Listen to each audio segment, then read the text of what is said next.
जय जय रघुवीर समर्थ गणाधीश जो ईश सर्वा गुणांचा मूळारंभ आरंभ तो निर्गुणाचा नमो शारदा मूळ चत्वार वाचा पंथ आनंद या राघवाचा श्रीराम शुकासारिखे पूर्ण वैराग्य ज्याचे विशिष्ठा परिज्ञान योगेश्वराचे कवी वाल्मिका सारिखा मान्य ऐसा नमस्कार माझा सद्गुरु रामदास मला वाटते अंतरी वसावे तुझ्या दास बोधास त्वा बोध व्हावे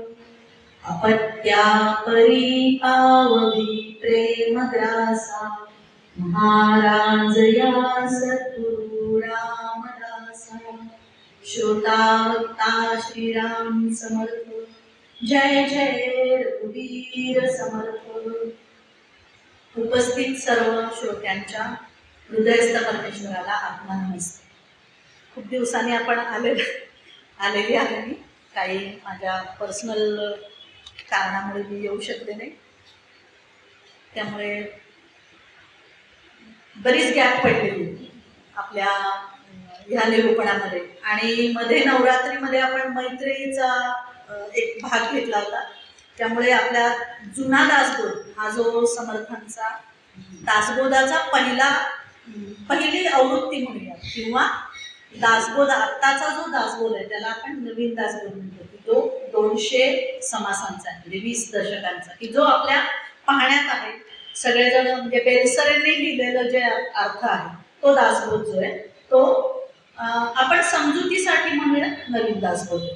आणि जुना दासबोध म्हणजे जो आपण अभ्यास करतोय किंवा त्याच्यावर चिंतन करतोय तो आहे म्हणजे 21 समास। त्या जुन्या दासबोधामध्ये फक्त 21च समास आहे। आपण थोडासा आढावा घेऊयात आणि मग आपल्या आजच्या चिंतनाला सुरुवात करूया। आता ते 21 समास हा जो जुना दासबोध आहे ना, त्यामध्ये जे 21 समासामध्ये जे काही सांगितलेलं आहे ना ते सगळं आध्यात्मिक आहे किंवा पारमार्थिक आहे। त्याच्यामध्ये प्रापंचिक शंका काहीही नाही आहे। पण ह्या 200 समासांचा जो दासबोध आहे त्याच्यामध्ये प्रापंचिक शंका खूप आहे। शिष्य अनेक आहेत, त्या शिष्यांच्या शंका अनेक आहेत। म्हणजे तो जो 200 समासांचा दासबोध आहे तो बद्ध पासून सिद्ध, साधकांचे जे 4 प्रकार आहेत की नाही, बद्ध ते सिद्ध, बद्ध, मुमुक्षु, साधक आणि सिद्ध, या सगळ्यांच्या प्रश्नांना त्यांनी समर्थांनी उत्तर दिली। आणि समर्थ म्हणजे काय, एकदम प्रॅक्टिकल संत असं मला, म्हणजे म्हणून मला खरं खूप त्यांच्या मी प्रेमात पडले समर्थ साहित्याच्या अभ्यासाच्या, की ते अतिशय प्रॅक्टिकल संत आहेत। राजकारण पण केलं समर्थांनी, पण पहिलं मुख्य म्हणजे हरिकथा निरूपण। म्हणजे समर्थांनी त्यांच्या साहित्यामध्ये आपल्याला काय शोधायचंय तर वेदांत शोधायचं, तर आपला खरा दासबोधाचा अभ्यास किंवा चिंतन होण्यात आपण असं। डॉक्टर म रा जोशी हे तुम्ही नाव ऐकलेलं असेल, खूप अभ्यासक आहेत, खूपच मोठे आहेत। त्यांच्याशी एकदा बोलताना त्यांनी सांगितलं की हे काय नुसते अर्थ लिहिताय तुम्ही, ह्याच्यावरचा अर्थ त्याच्यावरचा अर्थ, त्यामध्ये वेदांत काय सांगितलंय समर्थांनी त्याच्याकडे लक्ष द्या।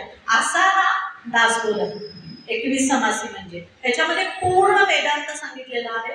आणि हा समर्थांनी साधना काळात म्हणजे 12व्या वर्षी जेव्हा समर्थ लग्नवेदी करून शुभमंगल सावधान म्हटल्यानंतर लग्नवेदी सोडली, अंतरपाठ आईला वचन दिलेलं होतं की मी, म्हणजे वचन देताना सुद्धा किती सावधपणा होता बघा, आणि अखंड समर्थ सावध होते। आईला सांगितलं की अंतरपाठ धरेपर्यंत मी लग्नवेदीवर उभं राहील, कारण आईला पण दुखवायचं नव्हतं। अंतरपाठ धरून शुभमंगल सावधान म्हटलं की समर्थ जे दूर पळाले ते 12 वर्षाचा मुलगा टाकळी इथं आले, 12 वर्ष तिथे तपश्चर्या केली, गायत्री पुरस्चरण, आदित्य हृदय स्तोत्र, म्हणजे कमरेभर पाण्यात उभं राहून तपश्चर्या केली। आणि त्याच्यानंतर त्यांना आत्मसाक्षात्कार झाला, म्हणजे लहान वयात पण झालेला होता, पण हा म्हणजे काय झालं की त्यांचं सार्थक झालं. म्हणजे त्यांना जे मिळवायचं होतं ते त्यांनी तपश्चर्येने प्रयत्नपूर्वक मिळवलं. आजचा मी हे मुद्दामून सांगायचं कारण काय आहे, तर आजचा आपला जो समाज आहे तो प्रारब्ध आणि प्रयत्न, आणि समर्थ हे प्रयत्नवादाचे पुरस्कर्ते. कधीही समर्थांनी म्हणजे प्रारब्ध आहे हे मान्य आहे सगळ्यांनाच, आपण प्रारब्धामुळेच तर या मृत्यू लोकामध्ये आलेलो आहोत, किंवा जे काही आपल्या पुढे सुखदुःख आहेत ही प्रारब्धानेच आहे, त्याचे कर्ते आपणच आहोत. तर त्या प्रारब्धापेक्षा प्रारब्ध 10% असेल तर प्रयत्न 90% आहे असं समर्थांचं मत आहे, आणि प्रयत्नाने सर्व काही साध्य होतं असं स्पष्ट मत समर्थांचं आहे.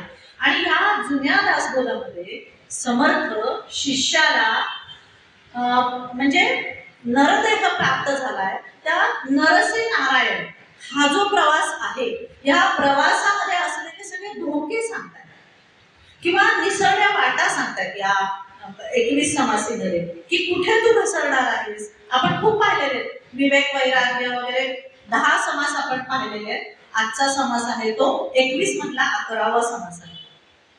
आणि या निसरड्या वाटांवर समर्थ शिष्याला सावध करतात. तो शिष्य म्हणजे एकमेव पहिला शिष्य जो आहे उद्धव, तो एकमेव समर्थांचा शिष्य. हे लेखन जेव्हा झालं तेव्हा होता, आणि ही दासबोधाची प्रथम आवृत्ती. आणि त्यावेळेस काही समर्थांचं भारत भ्रमण झालेलं नव्हतं. 12 ते 24 हा साधनेचा काळ झाल्यानंतर समर्थ भारत भ्रमणाला गेले. म्हणजे 24 ते पुढची 12 वर्ष त्यांनी संपूर्ण भारत भ्रमण केलं, हा सेतू हिमाचल. आणि तेव्हा त्यांनी सगळ्या काय म्हणतात त्याला संपूर्ण भारत देशाचं निरीक्षण केलं समर्थांनी. आणि त्या काळची जी परिस्थिती होती ना, अतिशय म्हणजे दुष्काळ होता, आणि म्हणजे सर्व ह्या ज्या मुसलमान, आत्ताची परिस्थिती पण तशीच आहे थोडीफार, आणि त्यामध्ये मुसलमान म्लेच्छ म्हणतात त्या काळामध्ये, की त्या सगळ्या शाळा होत्या. म्हणजे आदिलशाही, निजामशाही, कुतुबशाही, आणि नंतर दिल्लीमध्ये तर औरंगजेबाचं मुघल म्हणजे साम्राज्य होतं. आणि या सगळ्या शाही ज्या होत्या ना, त्या मंदिरं तोडणे, नंतर म्हणजे सगळं सर्वस्व नाश करायचा पूर्णपणे, आणि धर्मभ्रष्ट करायचं, आणि आपल्या धर्मामध्ये घ्यायचं, आणि म्हणजे त्या धर्माप्रमाणे ते वागत होते थोडक्यात, त्यांच्या धर्माप्रमाणे. आणि सगळीकडे भ्रष्टाचार होता. आपले सगळे जे म्हणजे भारतामधले जे सरदार आहेत ते त्यांचे सगळे गुलाम म्हणून राहिलेले होते. आणि अशा पद्धतीची सगळी म्हणजे अतिशय अराजक असलेली समाजातली स्थिती होती. म्हणजे मी हे का सांगते, 2 दासबोधामधला फरक सांगण्यासाठी मला सांगायचं की ह्याच्यामध्ये समर्थांनी पूर्णपणे अध्यात्म सांगितलेलं, परमार्थ सांगितलेला आहे. आणि नंतर जो 200 समासांचा दासबोध दिला त्याच्यामध्ये समर्थांनी प्रपंच आणि परमार्थ दोन्हीही सांगितलेले आहे. आणि त्याच्यामध्ये समतोल साधायला जमलं पाहिजे. म्हणजे प्रपंच पण करावा नेटका, आणि मग तो थोडा थोडा थोडा नेटका करत गेला की तो फिका होत जातो असं समर्थांनी सांगितलेलं आहे. कारण ही सगळी परिस्थिती पाहिल्यावर समर्थांना लक्षात आलं की जर आपण फक्त परमार्थ सांगितला तर जी काही आहे ना, ही जनता आहे ना, जी घट्ट पायावर उभी आहे ती सुद्धा भस्म फासेल आणि निघून जाईल.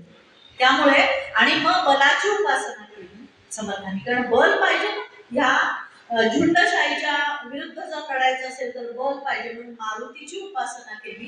ठिकठिकाणी मारुती स्थापन केले. त्याच्यानंतर महंत म्हणजे त्या काळी जेव्हा देवळं पाडत होते त्या काळी समर्थांनी 1100 मठ स्थापन केले होते. आणि त्या मठांवर प्रत्येक मठावर एक महंत निर्माण केला, आणि तो महंत म्हणजे समर्थांसारखाच होता. म्हणजे सद्गुरूंचं वर्णन आपण पाहिलेलं होतं की सद्गुरू शिष्याला कसा बनवतो, तर तो आपल्यासारखाच बनवतो किंवा काकणभर सरस बनवतो.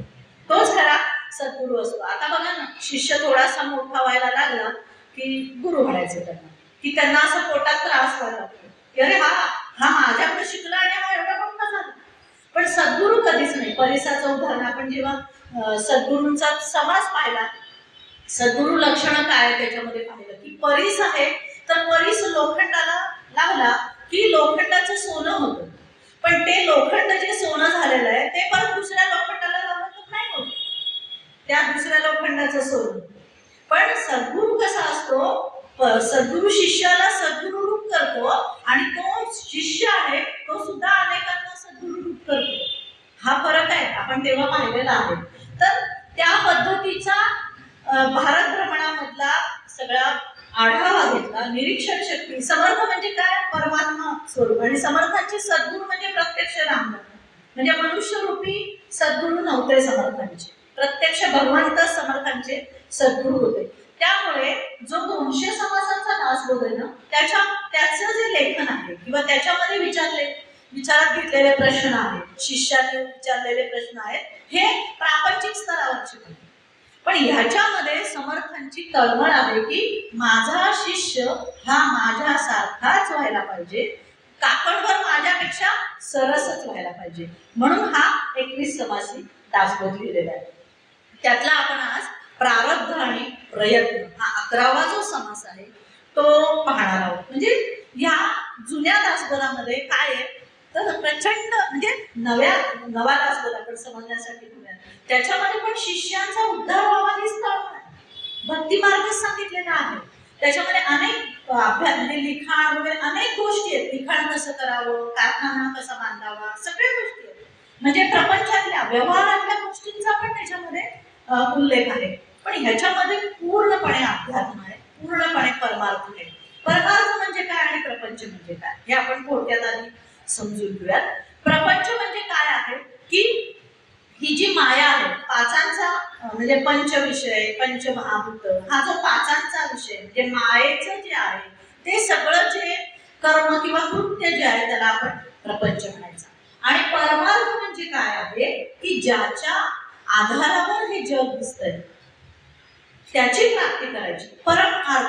परमार्थ त्याचा अर्थ आहे की जे ऐश्वर्य आहे, कोणतं ऐश्वर्य आहे की ज्याच्या आधारावर ही माया निर्माण झालेली आहे आणि ज्याच्यामध्येच ती माया लय होणार आहे, असं एकमेव जे परमात्मा तत्व आहे त्याचा अभ्यास करून त्याच्याशी एकरूप होणं ह्याला परमार्थ म्हटलं जातं. परमार्थाच्या अनेक व्याख्या आहेत. तर हा जो समास आहे किंवा हा जो जुना दासबोध आहे ह्याच्यामध्ये पूर्ण परमार्थ सांगितलाय की आपण स्वस्वरूप आहोत, आपल्यामध्ये परम तत्वाचाच अंश आहे, पण आपण मायेत गुंतल्यामुळे, मायेत बुडाल्यामुळे आपल्याला त्यापासून म्हणजे त्याचं विस्मरण झालेलं, त्याच्यापासून आपण फारकत घेतलेली आहे, दूर गेलेलो आहोत.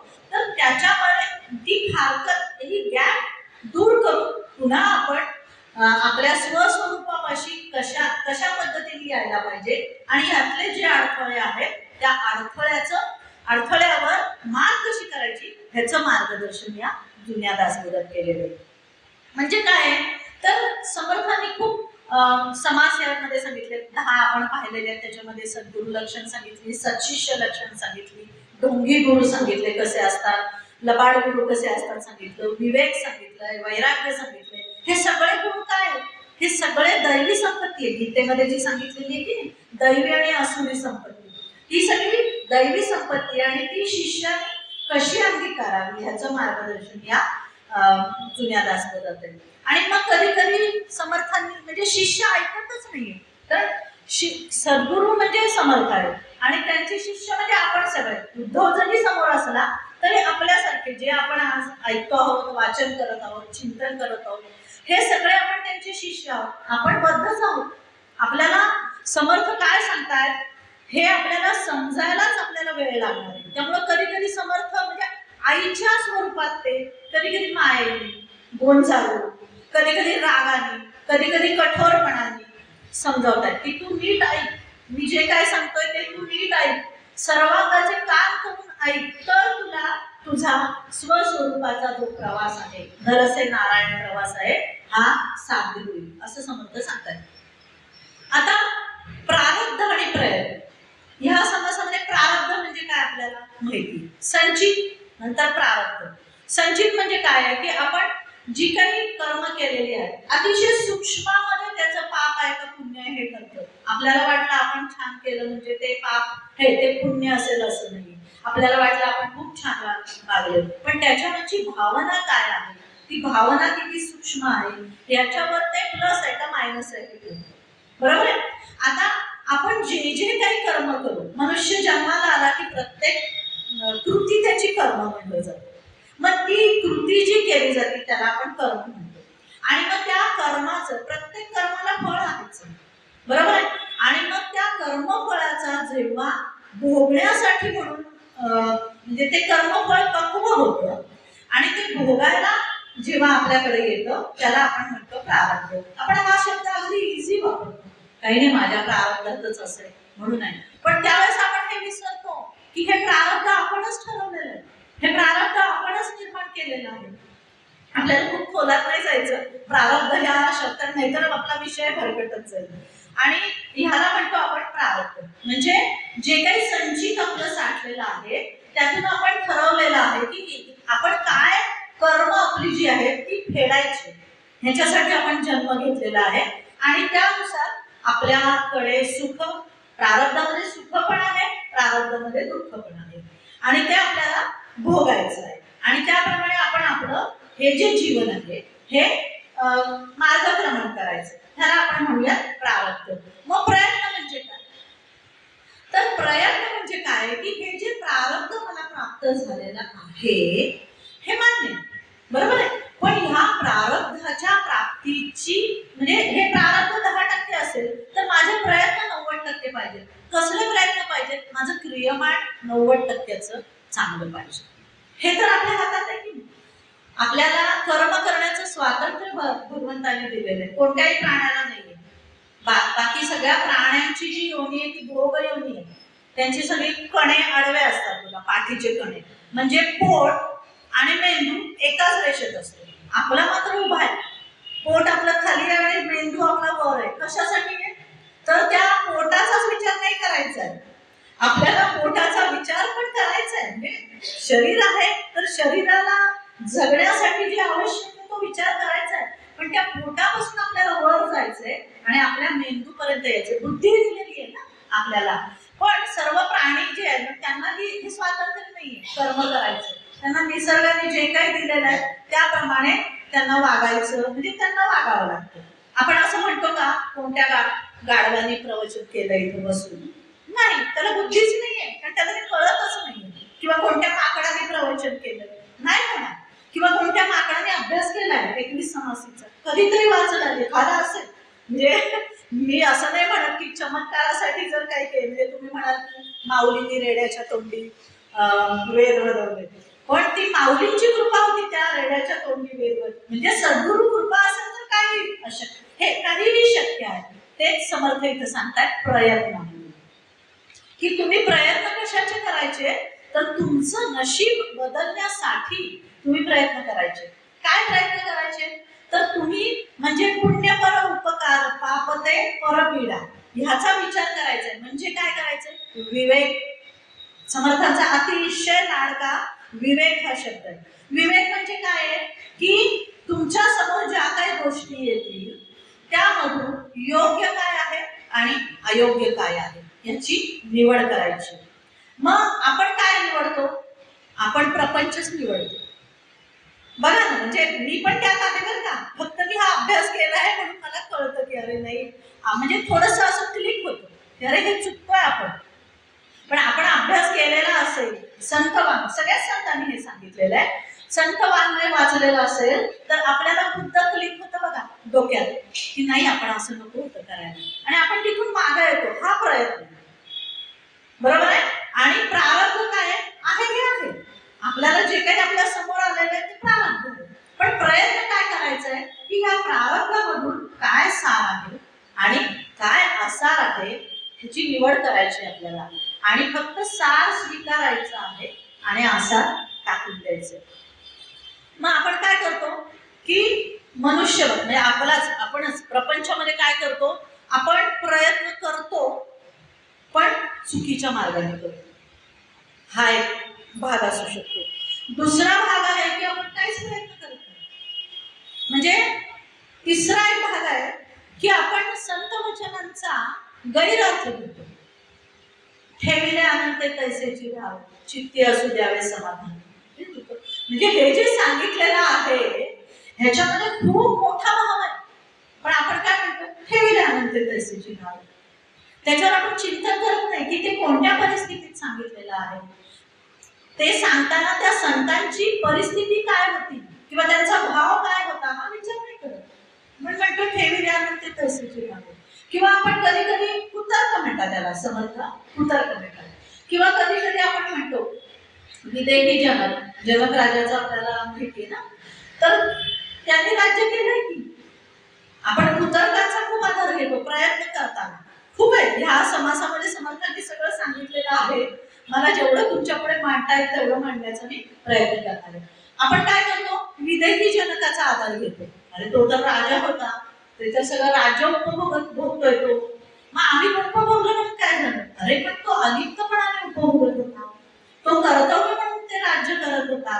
पण त्याचं सतत म्हणजे काय म्हणतात त्याला, अनुसंधान म्हणूयात आपण, ते परमात्म्याने नव्हतं, त्या लेवलचा होता, त्याचा अधिकार खूप मोठा होता. तो आपण नाही पाहत. हे विलयानंतर तैसेचे भाव कोणत्या अधिकाराने हे सांगितलंय ह्याचा विचार आपण करत नाही. म्हणजे दोन गोष्टी आहेत की प्रयत्न करतो पण चुकीचं करतो. म्हणजे काय उदाहरणाने समजून घेऊ आपण. आपल्याला जायचं आहे नागपूरला किंवा आपल्याला जायचं आहे कुठल्या तरी वेगळ्या म्हणजे पुणे सोडून दुसऱ्या गावात. मग आपण प्रयत्न काय करायला पाहिजे की नागपूरकडे जाणारी कोणती गाडी आहे ती पाहायला पाहिजे आणि त्या गाडीमध्ये बसायला पाहिजे आणि त्या गाडीमध्ये बसून शेवटापर्यंत आपण त्या गाडीत बसायला पाहिजे. हा आपला प्रयत्न, बरोबर आहे. पण आपण काय मध्येच उतरलो, चहा प्यायला उतरलो, गाडी निघून गेली, होतं की नाही. आपलं प्रपंचात हेच होतं आपलं. म्हणजे मी हे उदाहरण काय देते की आपण या गाडीत का बसलोय, नरदेह प्राप्त होऊन आपण ह्या प्रवासाला निघालेलो आहोत. आता हा नरदेहाची मार्गक्रमणा करता करता करता करता आपण कसं मनाप्रमाणे वाहत जातो. म्हणजे आपले प्रयत्न काय आहेत, आपण करतो पण योग्य रीतीने करत नाही. हा एक काय काय लोक करतच नाही. मला जायचंच नाही नागपूरला, मी जाणारच नाही, मी इथं आहे ना, इथूनच मला नागपूरला जा, नाही का. ते एक गोष्ट आहे एक आळशी माणसाची, जो प्रयत्न करत नाही त्याला आळशी म्हटलेले समर्थांनी. म्हणजे काय की एक पॉट असते, त्याच्यावर बाज, त्याच्यावर जांभळाच्या झाडाखाली एक मनुष्य झोपलेला असतो आणि ते जांभूळ तर त्याला हवं असतं, छान पिकलेलं जांभळ लागलेलं असतं, डोळ्याने त्याला दिसत असतं की ते मला खायचं आहे, ते हवं आहे. मग तो आजूबाजूला पाहत असतो की कोणी माणूस येतोय का. त्या माणसाला सांगतो, म्हणजे त्याचा विचार, त्याचा प्रयत्न काय आहे की आलेला माणूस आहे त्याला मी सांगेन की ते जांभूळ तोड आणि बाबा माझ्या तोंडात घाल. पण तो माणूस येणार आहे का, अजून आलेला नाही, हा अजून पाठवर. त्याच्यापेक्षा त्याने प्रयत्न करून ते जांभूळ काढलं असतं, खाल्लं असतं, तर त्याला मिळालं असतं. अशी पण एक वृत्ती आहे समाजामध्ये. म्हणजे एक आहे स्वतः प्रयत्न करतो पण पुरेसा नाही. दुसरी वृत्ती आहे की प्रयत्नच करत नाही, मंद बुद्धी म्हटलेलं आहे समर्थांनी अशा लोकांना. आणि तिसरी गोष्ट आहे की प्रयत्न करताना अपुरे प्रयत्न करतो. म्हणजे मध्ये मध्ये कुठेतरी आपण वाहत जातो. आपलं पण होतं असं खूप मोह, लोभ, आशा, ह्या ज्या सुसरी मगरी ज्या काही वर्णन केलेलं आहे समर्थांनी मागे आपण पाहिलंय, त्यांच्या मागे आपण वाहत जातो. आणि मग सगळं झालं की आपण म्हणतो नाही माझ्या प्रारब्धातच मिळते. पटतं की नाही, अगदी पटतं. बघा म्हणजे किती निरीक्षण शक्ती होती समर्थांची की म्हणजे आपण पुरेसे प्रयत्न करत नाही, योग्य प्रयत्न करत नाही, अपुरे प्रयत्न करतो किंवा प्रयत्नच करत नाही. आणि मग तो जो काटेवरचा माणूस आहे तो म्हणतो माझ्या नशिबातच नाही येते जाऊन. म्हणजे काय होतं, आपण आपल्या प्रारब्धावर खापर फोडतो. तर समर्थ शिष्याला सांगतात की असं करू नकोस. तर मग तू काय कर, तर प्रारब्धाला दोष देऊ नकोस. प्रयत्न करताना चुका केल्या, आळस केला, कमतरता केली तर तुला अपयश हे 100% येणार आणि त्यामुळे तुझं आयुष्य हे पूर्णपणे बिघडून जाणार. त्यामुळे तू काय कर, प्रयत्न कर, पण तो कसा आहे, विवेकाने कर. विवेक म्हणजे काय आपण पाहिलेलं आहे की माझा 2 मार्ग आहेत, तर ह्या मार्गाने गेलो तर मी पोचेन का नाही हा विचार कर आणि मग त्या मार्गाने मार्गक्रमण कर, म्हणजे तू पोचशील. आता आता हे समजवतायत समर्थ की प्रारब्ध आणि प्रयत्न, आणि नंतर शेवट या समासाचा जो करतायत समर्थ त्याच्यासाठी समर्थ सांगतायत की तू तर चौदेहा वेगळा आहेस. आपण शेवटाला पाहणार आहोत चौदेह म्हणजे काय, त्याच्यापेक्षा वेगळा म्हणजे काय, असं शिष्याला सांगतायत. पण तिथपर्यंत शिष्याला आणण्यासाठी समर्थ अनेक दृष्टांत देतात, अनेक दाखले देतात. आता समासाची सुरुवात समर्थ काय करतायत तर दशावतारी हा एक कोकणामध्ये लोककला आहे. दशावतारी ऐकलेली असेल तुम्ही बघा. त्याच्यामध्ये माधवी म्हणून एक पात्र आहे. जैसी दशावतारी माधवी एक सांगता एकची भारी आणि उभराटे वेडा लावी मुख्य नायक असे. ही समासाची सुरुवात आहे. दशावतारामध्ये माधवी म्हणून एक पात्र आहे. ते माधवी म्हणून एक पात्र काय, त्याला दिलेले जे संवाद आहेत ते बोलतच नाही, ते भलतेच बोलतं संवाद. आणि मग जो नायक आहे ना त्याची फार पंचायत होते. तशी आपली गत आहे. माधवी म्हणजे काय, माया. आणि त्या मायेमध्ये म्हणजे आपल्याला काय दिलेलं आहे की हा आपण या हे बघा, एकतर नरदेह मला थोडं सांगायलाच पाहिजे इथे, कारण नरदेह कधी प्राप्त होतो असं समजलं तर पाप आणि पुण्य समसमान झाले की नरदेह प्राप्त होतो, आणि तो अतिशय दुर्लभ आहे. तर त्या नरदेहात आपण आलेलो आहोत तिथे. तर ह्याचा आपल्याला मार्गक्रमण काय करायचंय, नरक नारायण म्हणजे आपण आत्मस्वरूपाकडे जायचंय. आपला प्रवास आपण नरपासून नारायणापर्यंत करायचा आहे. म्हणजे आपल्याला संवाद कोणते दिलेले आहेत ह्या प्रवासाचे, पण त्या माधवीसारखं आपलं होतं. आपण तो प्रवासच करत नाही, आणि मग आपण काय करतो, आपल्या स्वस्वरूपापासून दूर जातो. त्यामुळे समर्थ म्हणतात की शिष्याला ते माधवी पात्रासारखं करू नकोस. दशावतारामधलं जे माधवी नावाचं पात्र आहे, तर मग तू काय कर, म्हणजे माधवी पात्रासारखं करू नकोस. म्हणजे हा प्रवास आहे तो मार्गक्रमण का होत नाहीये तुझा, तर त्याच्यामध्ये काय आहे, तुझा देहाचा अहंकार जो आहे तो आड येतो. दुसरं म्हणजे काय आहे, तू संत वचनांचा अर्थ बरोबर लावत नाहीस. आता ह्या दोन गोष्टी म्हणजे काय, देहाचा अहंकार म्हणजे काय आहे, तर देहबुद्धी म्हटलेलं समर्थांनी सगळीकडे. देहाचा अहंकार म्हणजे काय आहे, तर देहबुद्धी आहे. आता ही देहबुद्धी म्हणजे काय आहे, आणि समर्थ मनाच्या श्लोकामध्ये सांगतात देहबुद्धी ते आत्मबुद्धी करावी. म्हणजे काय आहे, म्हणजे आपल्याला संवाद नेमून काय दिलेले आहे की देहबुद्धी न धरता, देहाचा अहंकार न धरता आत्मबुद्धीचा प्रवास करायचा आहे. तो विरुद्ध दिशेचा प्रवास आहे बघा आपला. म्हणजे नदीच्या विरुद्ध पोहत जायचंय, नदीच्या मुळापाशी जायचंय, तिथे मूळ माया असते, आणि त्या मूळ मायेला ओलांडल्यानंतर आपल्याला परब्रह्म तत्व मिळतं. असं आपण मागच्या याच्यात पाहिलेलं आहे, मागच्या समासांमध्ये. तर आता हा देहबुद्धी हा शब्द आपण खूपदा ऐकतो, किंवा देहाचा अहंकार म्हणजे काय हा शब्द आपण खूप ऐकतो. आता आपण पाहिलं तर देह हा स्थूल आहे, दिसतो आपल्या डोळ्याने. ह्याच्यापेक्षा सूक्ष्म मन आहे, बरोबर आहे. मनापेक्षा सूक्ष्म काय आहे, आपली बुद्धी आहे.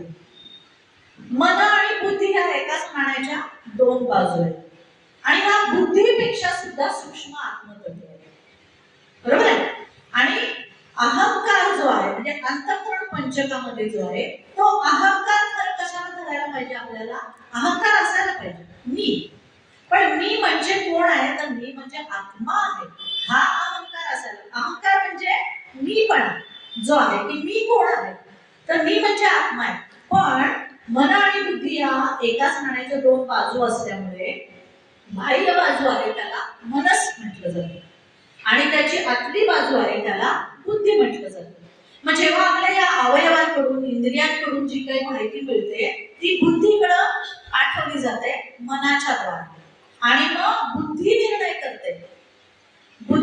करते की हे करायचं का नाही, म्हणून आपण त्याला विवेक बुद्धी म्हणतो. म्हणजे जी काही माहिती आलेली आहे आपल्याकडे इंद्रियांद्वारे मनाद्वारे, त्या माहितीचा निवाडा करण्याचं काम बुद्धी करते. आता त्या माहितीचा निवाडा करताना जर आपल्या संस्काराप्रमाणे बुद्धीने मनाप्रमाणेच निवाडा केला तर आपली इंद्रिय मनाप्रमाणेच म्हणजे इंद्रियांमागेच मन धावत जाणार आणि जे काही सगळं घडतंय ते माझ्यामुळेच म्हणजे माझ्या या देहामुळेच हा जो अहंकार किंवा हा जो मीपणा आहे त्याला देहबुद्धी म्हणतात. मग हा जो देहाचा अहंकार आहे देहबुद्धी आहे ही समर्थ म्हणतात की ती तुला टाकायची.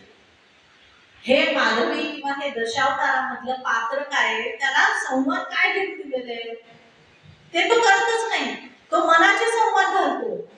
तसं तू करू नकोस. तुला काय दिलेलं आहे आत्मबुद्धीचा प्रवास सांगितलेला आहे. आत्मबुद्धीचा प्रवास करण्यासाठी लिहून दिलेला आहे तुला.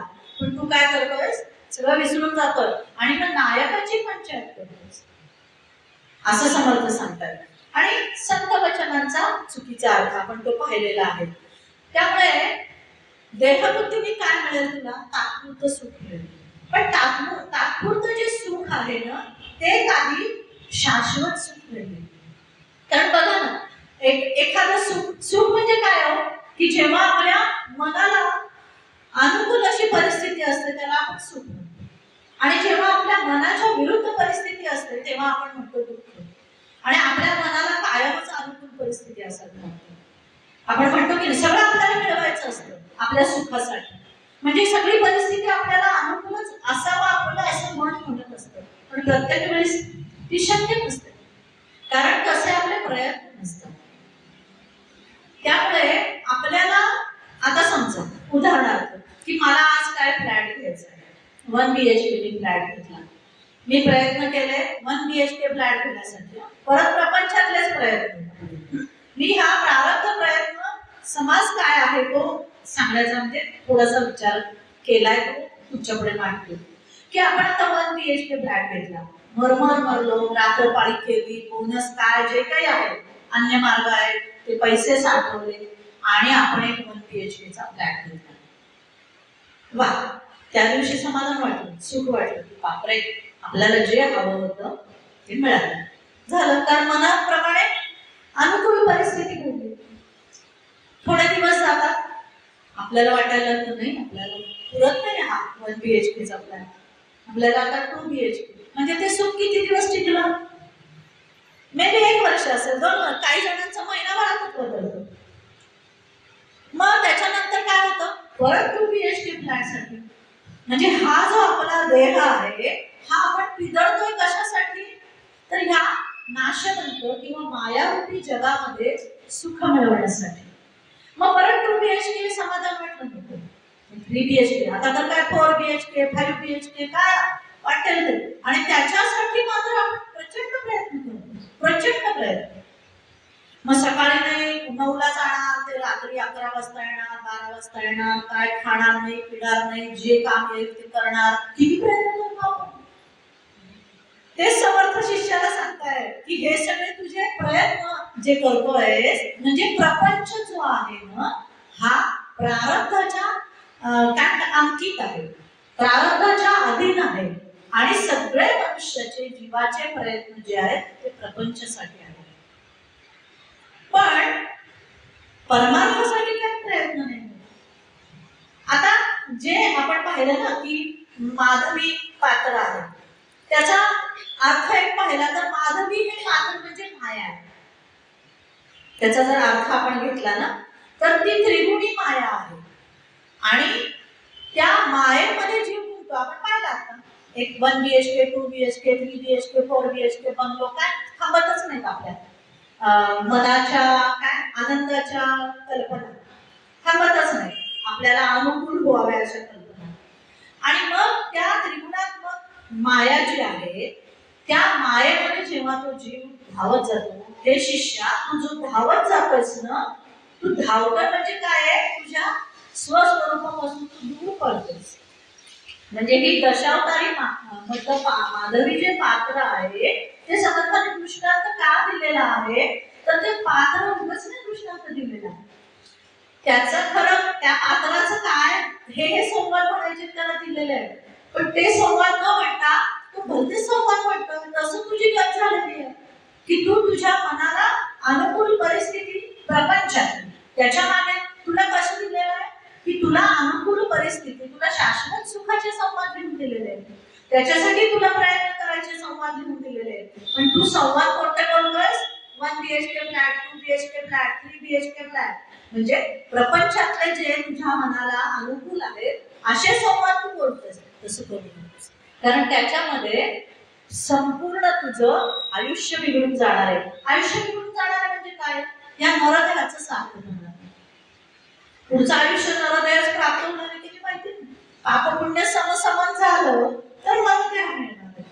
त्यामुळे पुढचं आयुष्य कुणी पाहिलं आणि पुढचा क्षण पण कुणी नाही पाहिलेला आहे. त्यामुळे आता जे ह्या क्षणाला आहे ते तुला लिहून दिलेले संवाद आहेत, त्याचा विचार कर आणि ते संवाद तू म्हण अशा पद्धतीने. आणि मग ह्यासाठी तुला सद्गुरु कृपा प्राप्त करून घ्यायला पाहिजे, कारण सद्गुरूंनी प्रत्यक्ष परब्रह्म तत्व अनुभवलेलं आहे. आत्मज्ञान येत आपण पाहिलं गुरु सद्गुरूंचा जो समास पाहिला त्याच्यामध्ये की जो आत्मज्ञानी आहे, जो आत्मज्ञानाचा अनुभव घेतो तो सद्गुरू असतो.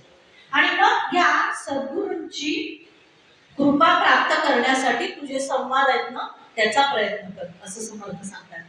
आता हे पुन्हा शिष्याचं लक्ष नाहीच आहे, कारण शेवटी तो जो संवाद आहे ना तो अज्ञानी आणि ज्ञानी असा संवाद आहे.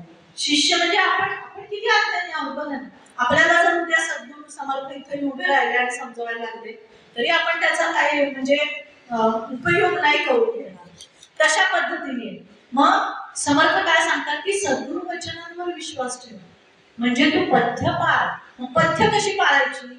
वैद्याचं उदाहरण देतात समर्थ. व्यवहारातली सुधारणा दिली तर पटणार आहेत ना, कारण अज्ञानी आहे शिष्य, बद्ध आहे शिष्य. मग ते सांगतात की एखादा वैद्य आहे, रोग झालेला आहे, त्या वैद्याकडे गेलं, औषध देणार आणि औषधाबरोबर तो काय सांगणार की बाबा ही पथ्य पाळावी लागतील तुला तर तुझा रोग बरा होईल. त्यातलं तू कुपथ्य जर केलंस तर तुझा रोग बरा नाही, बरा माझ्या औषधांची मात्रा लागू पडणार नाही. इथं वैद्य म्हणजे कोण आहे? सद्गुरू आहे. आणि मग ह्याच्यामध्ये काय आहे तो समर्थ सांगतात की आता पथ्य म्हणजे काय आहे तर पुण्यकर्म म्हणूयात आपण, किंवा विवेकाने वागण्याचा विचार, सदाचार, क्षमाशीलता, जी काही आपण दैवी संपत्ती म्हणतात गीतेमध्ये सांगितली ती सगळी जी आहे ती पथ्य आहे. आणि त्याच्या विरुद्ध जी आहे ती सगळी कुपथ्य आहे.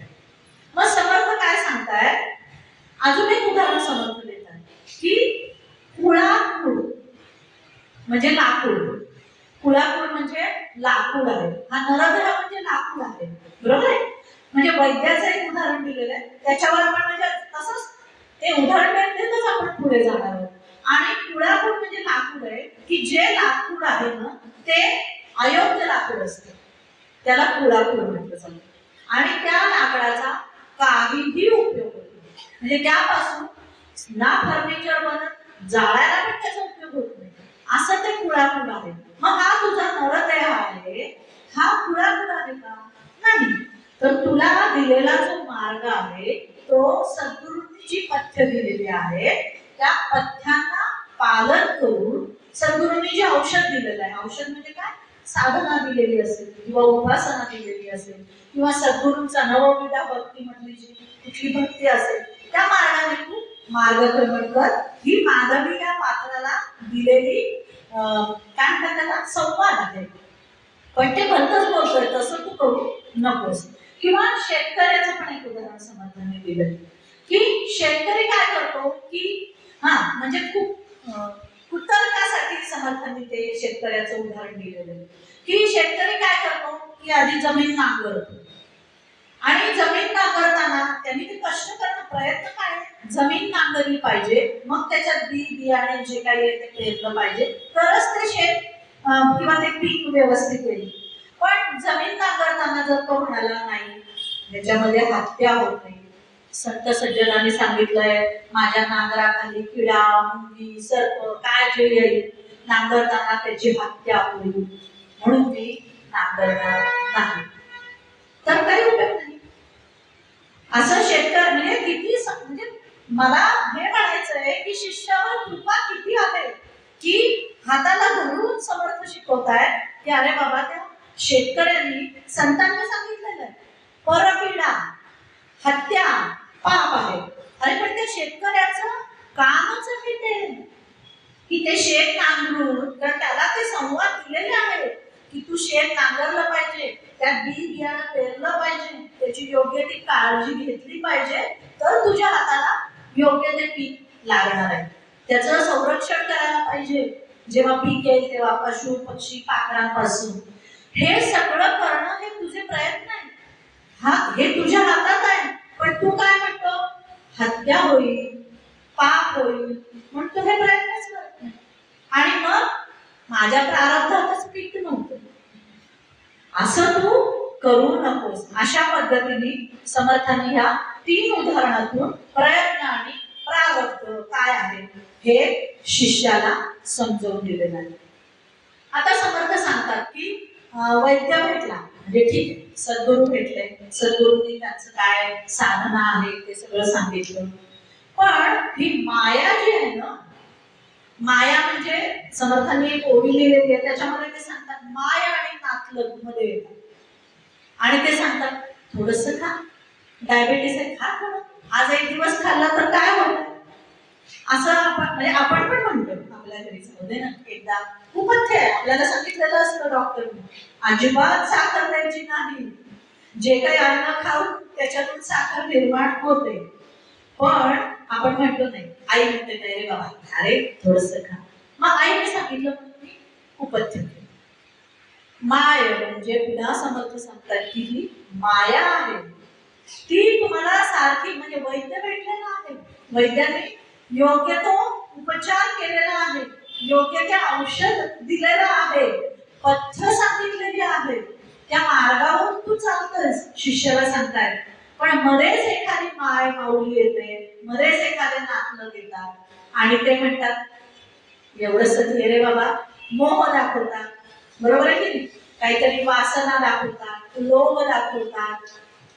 आणि मग उपथ्य झाल्यानंतर त्याच्या शरीरामध्ये वैद्याने दिलेल्या औषधाने उपथ्य झाल्यानंतर जसं शरीर नासतं, त्याच्यामध्ये समर्थांनी लिहिलेलं आहे दुर्गंधी यायला लागते शरीराला, सगळ्या शरीराला उफराटे सूज यायला लागते.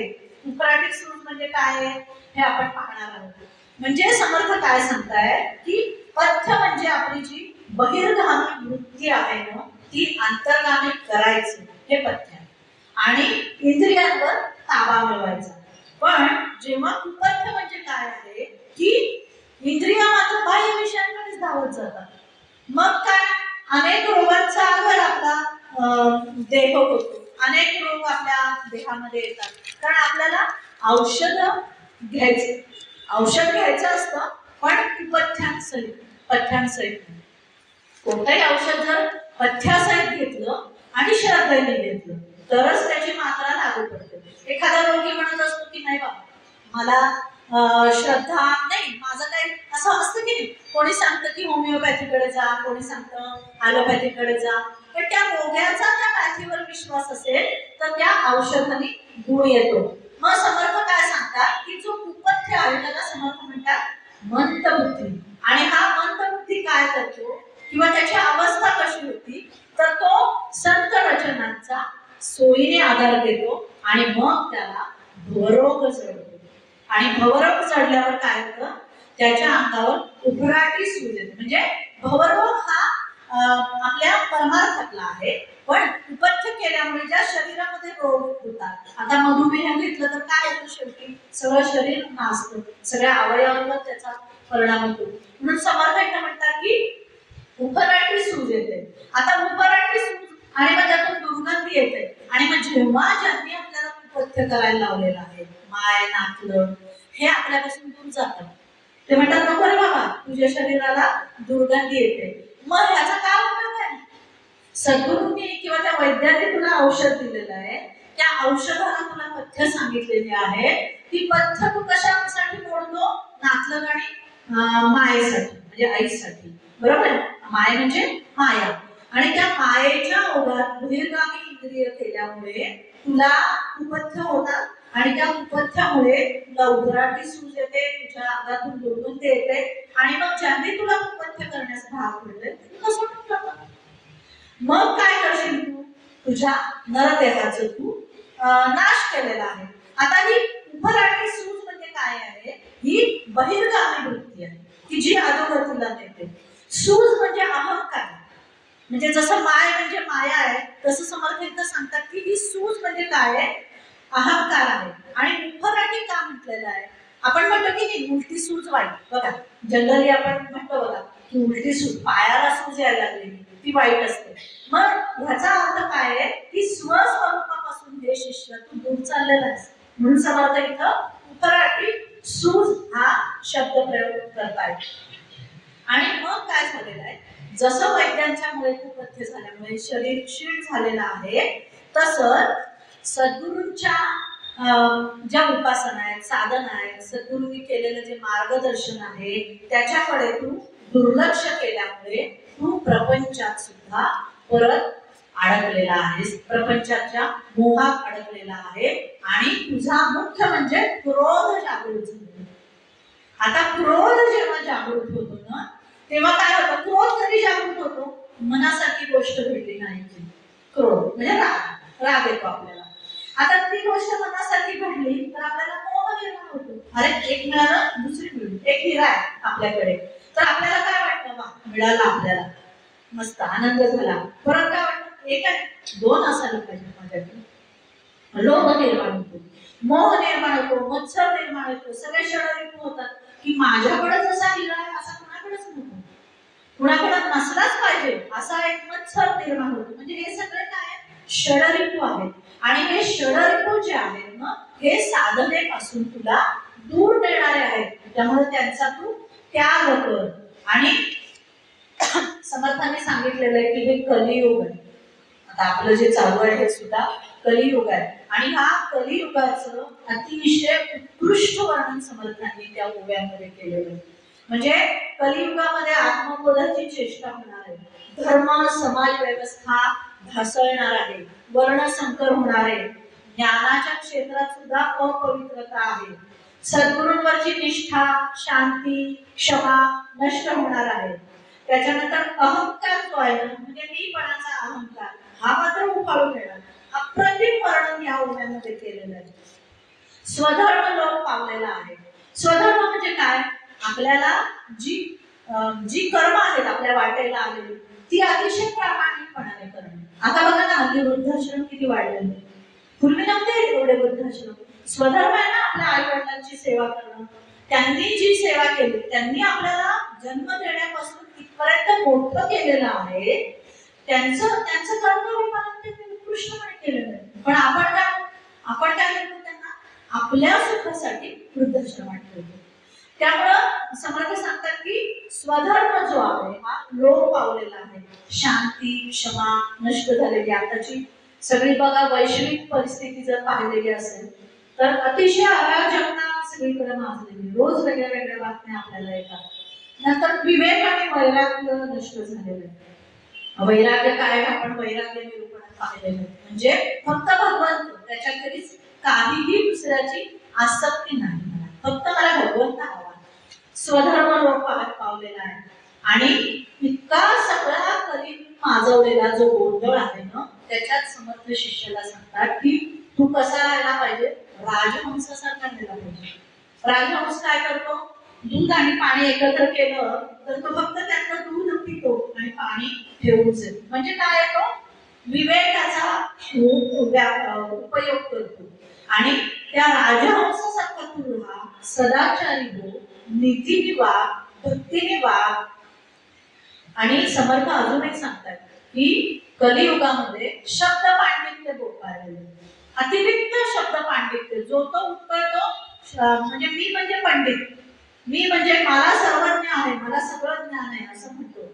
आणि त्यामुळे कीर्तनकार कथेकरी हे निव्वळ कलावंतच आहे असं समर्थ सांगतात. कारण ते काय करतायत? हरीचं दास्यत्व सोडून बिदाकीच्या मागे लागले. एवढं परखड आहे त्या ओव्या जर वाचल्या ना म्हणजे 20 ते 34 ओव्या कलियुगाचं वर्णन. खरंच पटतं काय वर्णन केलेलं आहे की हरीचं दासत्व सोडलं नाही. कीर्तनकार बघा ना, आपण पाहतोच की एवढी जर काय बिदागी दिली, एवढा माझा मान सन्मान दिला, मला एसी गाडी दिली, मी विमानाने आलो, तर किती राम कथा काय कथा आपण पाहतो ना, त्यांची बिदागी पाहिली, उत्कृष्ट होतात, सगळं संमोहित करतात सगळ्या समूहाला, पण हरीचं दास्यत्व सोडलेलं आहे आणि बिदागीच्या मागे हा सगळ्या कलीचा कल्लोळ समर्थ सांगतायत. आणि मग इथे काय आहे, सगळे मुक्तीचे मार्ग थांबलेले आहेत आणि अशा या कलियुगात शिष्य तू आहेस, त्याच्यामध्ये तू काय कर, राजहंसासारखा विवेक तू ठेव. म्हणजे काय आहे की हे सगळं अनिती काय आहे, स्वधर्म सोडलेला आहे तो काय आहे, किंवा जी काही भक्ती आहे ती सोडलेली आहे, श्रद्धा आहे ती सोडलेली आहे, संत वचनांवरचा उतर्क जो काय आहे तो काढलेला आहे. या सगळ्यांपासून तू सार काय घे की हे सगळं चुकीचं आहे. पण हे कधी कळेल, जर तू विवेकाने विचार केलास तर.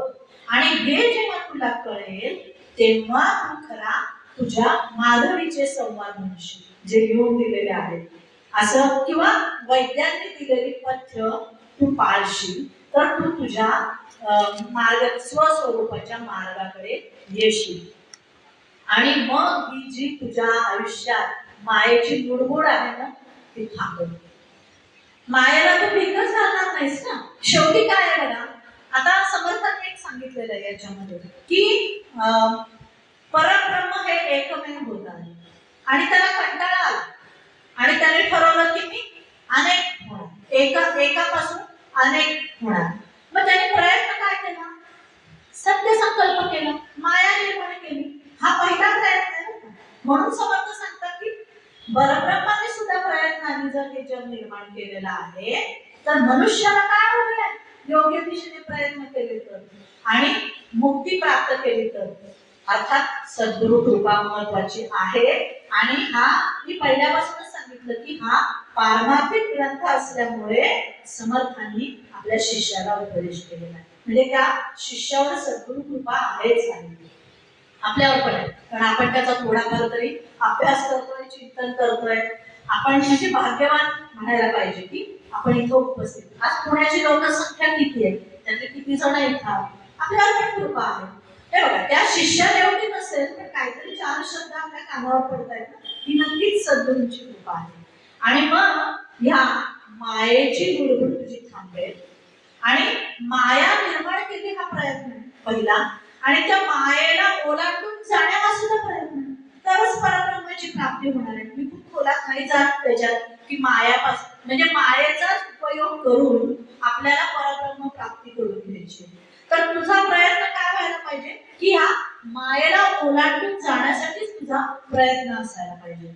आताचं कलियुग जे आहे त्याच्यामध्ये काय, रजोगुण आहे, तमोगुण जास्त झालेला आहे आणि सत्वगुण जे आहे ते लोप पावलेला आहे. रजोगुणामुळे काय होतो, लोभ उत्पन्न होतो.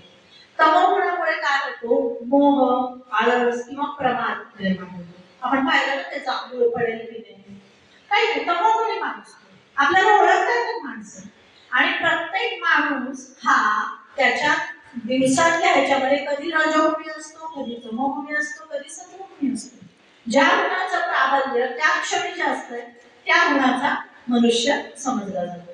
आणि मग नंतर सत्वगुणी माणसाकडे काय असते, ज्ञान, दया, शांती, समाधानी असते. तर तू काय कर, तुझ्या सद्गुरूंनी जी पथ्य दिलेली आहे, ज्ञान, शांती, समाधान, या पथ्यांना पाळ. सद्गुरूंनी दिलेलं जे साधन आहे, उपासना आहे, ती पथ्य म्हणून पाळ आणि तू काय हो, ज्ञानमय हो, शांती निर्माण प्राप्ती कर, समाधान प्राप्त कर. आणि ही जी आशा आहे ना, आशा रूपीच्या सुसरी मगरी या मगरपेठी आहेत ना, याच्यात तू अडकू नको, त्या मायेच्या लुडबुडीमध्ये तू अडकू नको. कारण ह्या आशा वासना ह्या परमार्थामध्ये खूप मोठे दोष आहेत. त्यामुळे त्याच्यात तू अजिबात अडकू नको, कुतर्काचा आधार घेऊ नको, सद्गुरूंवर विश्वास ठेव. कारण तू चौ देहा वेगळा आहेस. मी सुरुवातीला जे म्हटलं होतं ना, तो चौदेह म्हणजे काय? आपला जो हा जो नरदेह आहे हे 4 देह आहे. आता जो दिसतोय हा स्थूल देह आहे, हा पंचमहाभूतांचा देह आहे. त्याच्यानंतर सूक्ष्म देह आहे ना, त्याच्यामध्ये 5 ज्ञानेंद्रिय, 5 प्राण, 5 तन्मात्रा, अंतःकरण पंचक, त्याच्यानंतर मन बुद्धी, त्याच्यात अंतःकरण पंचकाचाच तो भाग आहे, त्यामुळे त्याच्यात असतात ते. कारण देह जो आहे म्हणजे आपण 4 देह आहेत, स्थूल, सूक्ष्म, कारण आणि महाकारण. आता हा कारण देह जो आहे हा स्थूल आणि सूक्ष्म या दोन्ही शरीरांचं कारण आहे. म्हणजे कारण देहापर्यंत अज्ञान आहे. आणि चौथा देह जो आहे ना तो ज्ञानाचा देह आहे आणि त्याच्याही पलीकडचा तो आहे, त्याच्या पलीकडे स्वस्वरूप आहे, त्याच्या पलीकडे आत्मस्वरूप आहे. तर तू त्या चौदेहा वेगळा आहेस शिष्या. मग तू फक्त काय करायचं आहे? पथ्य सांभाळायचं आहे. कुणी सद्गुरूंनी दिलेलं पथ्यामध्ये सगळ्या दैवी गुणसंपदा आहे त्या तू प्राप्त करायच्या आहे. आणि हा जो नरसे नारायण हा जो प्रवास आहे हा प्रयत्नपूर्वक करायचा. म्हणजे आपल्या शरीराला जर आपण किती बघा ना, आपल्या शरीराला एखादा रोग झाला तर आपण काय करतो? किती प्रयत्न करतो, ॲलोपॅथीच्या डॉक्टरकडे जातो, ही तपासणी करतो, ती तपासणी करतो, सर्जरी असेल सर्जरी करतो, पण आपल्याला हाती काहीच लागलं नाही की म्हणतो काय आता प्रारब्ध, जेवढे दिवस आहे नशिबात माझ्या तेवढे दिवस मी टिकणार. पण काय आहे हे म्हणायच्या आधी प्रयत्न किती केलेले असतात. कशासाठी? या देहासाठी. मग समर्थ सांगतात की हा देह जो आहे हा 4 देह जे आपण आता जे पाहिले स्थूल, सूक्ष्म, कारण, महाकारण, ह्याच्यापेक्षा तू वेगळा आहेस. मग प्रयत्न ते प्राप्त करण्यासाठी कर. जे प्रपंचात तू प्रयत्न करतोयस ते प्राप्त करण्यासाठी तू प्रयत्न कर. आणि म्हणून समर्थांनी प्रारब्ध आणि प्रयत्न हा समास शिष्याला म्हणजे मार्गदर्शन म्हणून सांगितलेला आहे. आणि समर्थांनी प्रपंच आणि प्रारब्ध समतोल वृत्तीने करायला सांगितलेलं. म्हणजे प्रपंच कर्तव्य वृत्ती म्हणून करायचा आणि परमार्थ हा आपल्या स्वस्वरूपापर्यंतचा प्रवास किंवा मोक्ष प्राप्तीसाठी सद्गुरूंच्या मार्गदर्शनाप्रमाणे करायचं. म्हणून समर्थांनी या समासाला प्रारब्ध आणि प्रयत्न असा म्हणजे नाव दिलेलं असावं असं माझ्या चिंतनावरून मी मांडण्याचा एक प्रयत्न केलेला आहे. जय जय रघुवीर समर्थ.